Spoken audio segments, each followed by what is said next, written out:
This is a follow-up video to the Windows 8.1 update video I posted the other day, and in that video I mentioned that I would show if Pro Tools 10, Pro Tools 11, and Media Composer worked in Windows 8.1. So we can see here I have Windows 8.1 Pro installed, and indeed here is Pro Tools 10. You can see I am currently recording. I've also done a couple other sessions in Pro Tools 10 and they have turned out okay here on Windows 8.1. You can see I have some plugins inserted on my tracks. These are all blue because they're bypassed, but they are working just fine. So there's BFD2, there's Steven Slate drums, we have T-Rags, one of the effects from Avid, and another of the effects included with Pro Tools, a mini grand there. So everything here in Pro Tools 10 seems to be working okay. You know, I still have my 11 rack window and such. I can edit just as usual here in Pro Tools 10 on Windows 8.1. I also have Media Composer 7 open here in Windows 8.1, and everything seems to be working all right. You can see if I drag in the timeline here, my window updates, so everything's working here. If I right click, I can say create a new video track, and I'll just grab the Avid effects, pop this on my filler track. We'll go to effects mode and launch the Avid effects user interface. You see Avid effects is working here. Avid effects is also working in standalone here on Windows 8.1, and so far I haven't had any problems with Windows 8.1 and Media Composer or Pro Tools 10. So now let's close down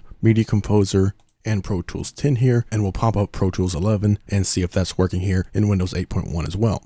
So here we have Pro Tools 11 working just fine on Windows 8.1. Here's a couple of effects. They come up all right. Okay, so Pro Tools 11 seems to be working fine. Let's close this down. Come to the start page here, and you can see that there were a few changes in Windows 8.1, which I'm not going to get in here. We have some nice colored tiles now, and other improvements I'll cover in another video. All my plugins seem to work. I'll launch BFD2 here in standalone. You can see that's coming up fine, and I haven't had to deactivate any of my plugins and then reactivate them for Windows 8.1. Everything just worked as normal. Everything was still activated.